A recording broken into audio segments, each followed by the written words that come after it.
Une question de Jean. Encouragez-vous les gens à signer la pétition contre la loi du plomb? Personnellement, je l'ai signée hier et j'ai fait un rêve. Il y a déjà 1,6 million de personnes qui l'ont signée. Imaginons que ce chiffre atteigne 20 millions au cours de l'été. Cela pourrait être un plébiscite contre Macron, entraînant sa démission à la rentrée.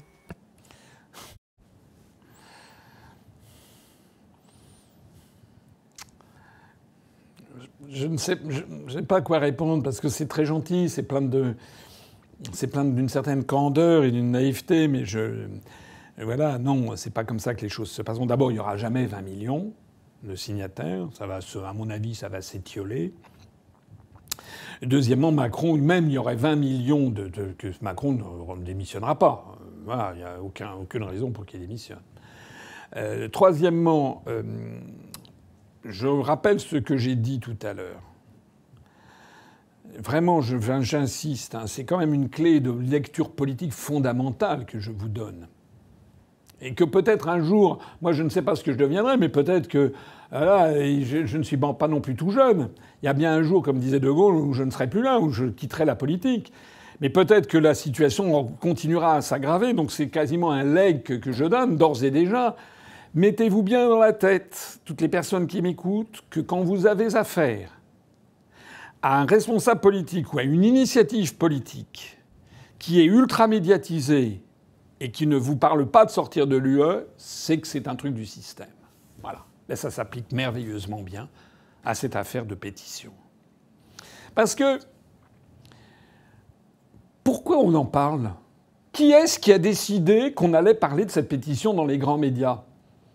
On a commencé à parler de cette pétition lorsqu'elle avait atteint 400 000 ou 500 000 signatures. C'est déjà pas mal, mais il y en a eu d'autres, des pétitions qui ont atteint 400 000 ou 500 000 signatures. Et à partir du moment où, d'un seul coup, il y a eu des grands titres des journaux de gauche, 500 000 signatures extraordinaires, 600 000, 700 000, c'est une pétition extraordinaire, elle a fait autant de voix que Anne Hidalgo à la présidentielle. Donc évidemment, il y a un effet quand vous donnez une orchestration médiatique. C'est pour ça que toutes les élections en France sont manipulées.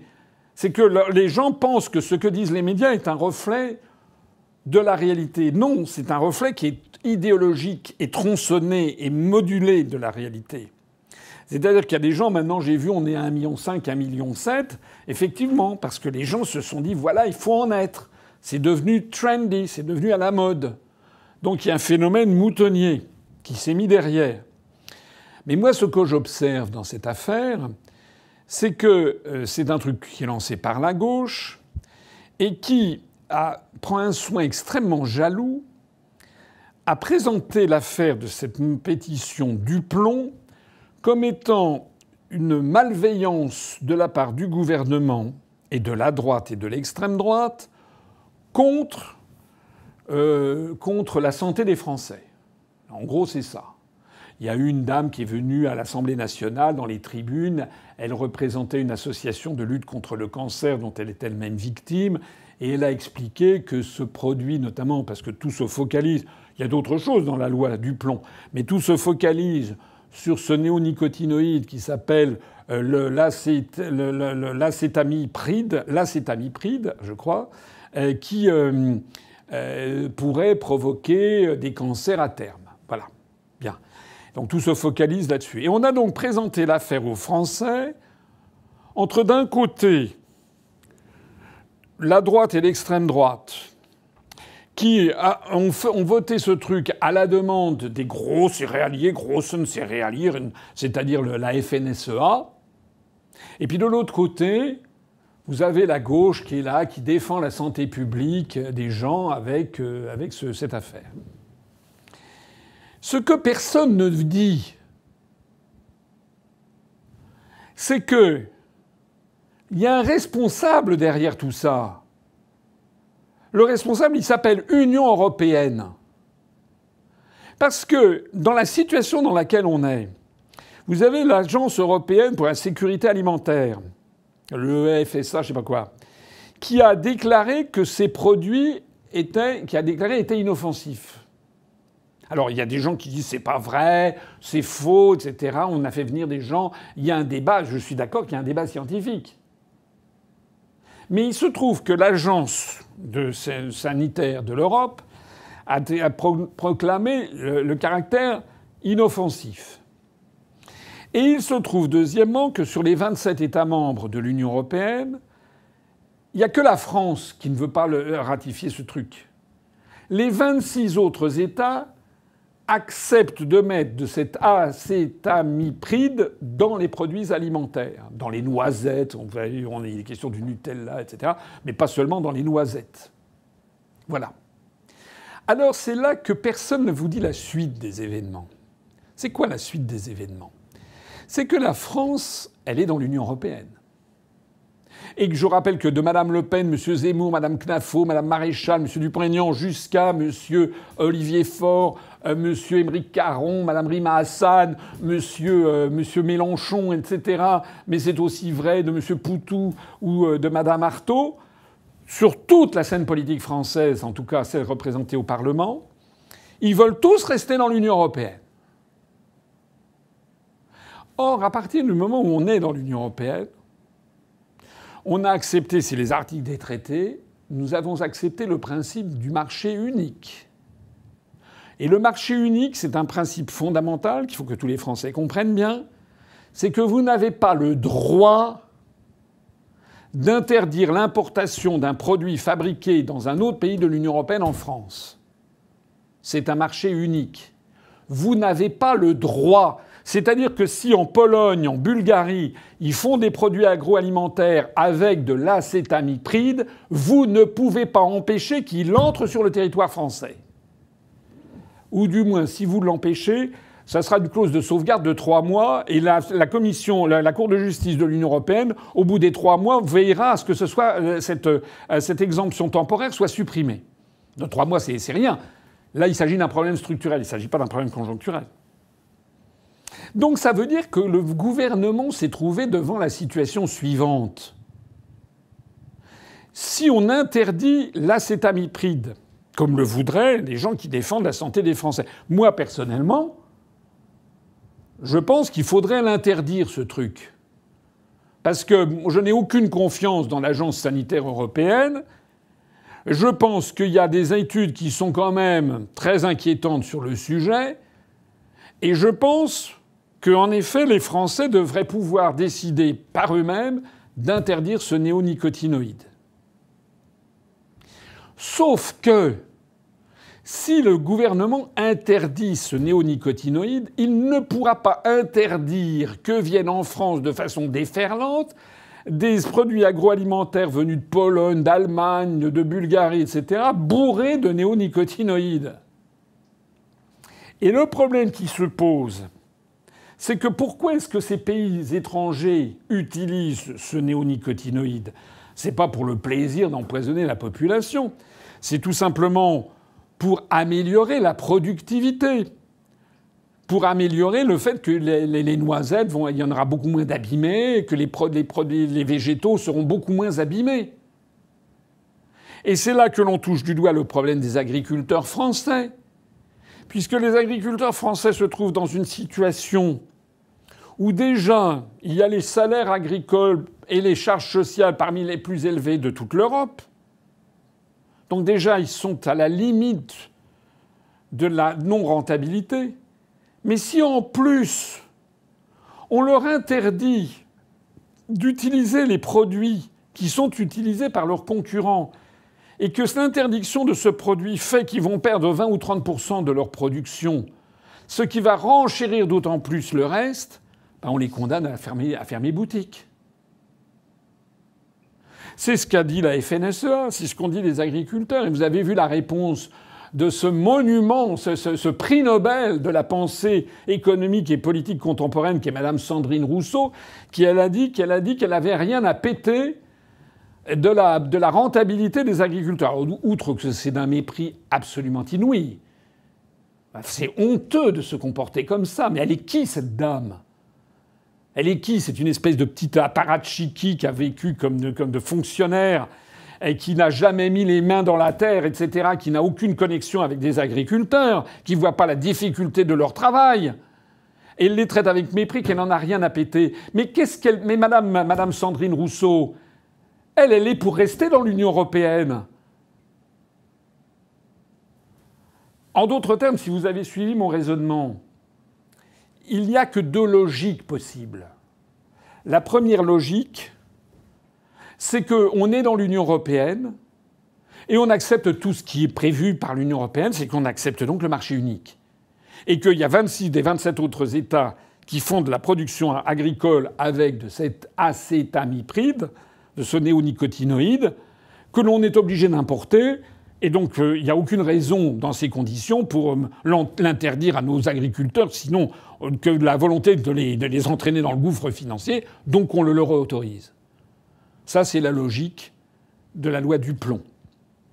Bien mal nommé, ils auraient pu trouver un autre député pour proposer cette loi. Parce que le mec s'appelle Duplon. Je sais pas, il aurait pu s'appeler, je sais pas, Soleil ou Le Vert ou quelque chose comme ça, mais du plomb pour une loi qui est suspectée de nuire à la santé du public. Enfin bref. La première logique, c'est celle du gouvernement. Et puis il y a une deuxième logique, c'est la mienne, c'est la nôtre. C'est de dire les Français ne veulent pas de ce produit.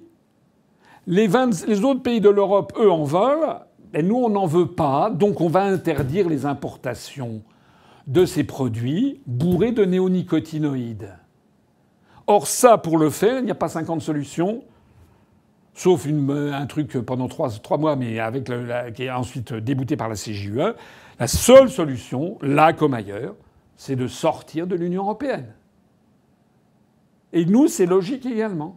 On veut reprendre notre souveraineté. Voilà. C'est aussi simple que ça.